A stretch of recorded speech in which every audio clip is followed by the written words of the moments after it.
14 నెలలుగా ఊరిస్తున్న తెలంగాణ మంత్రివర్గ విస్తరణపై నేడు ఎండ్ కార్డ్ పడే సూచనలు కనిపిస్తున్నాయి.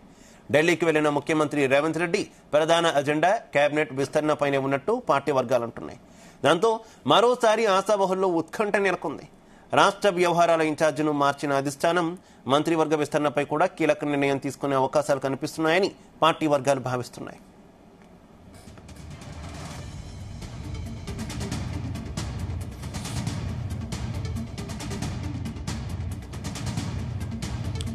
ఖాళీ ఉన్నవి 6 మంత్రి పదవులైతే ఆశావహుల జాబితా మాత్రం భారీగా ఉంది.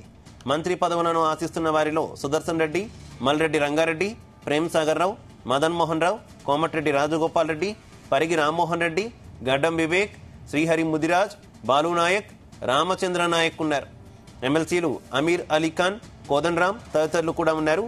ఇక మంత్రి మండలిలో అవకాశం దక్కని వారికి నామినేటెడ్ పదవులను ఇచ్చి సంతృప్తి పరచాలని భావిస్తున్నట్టు తెలుస్తోంది.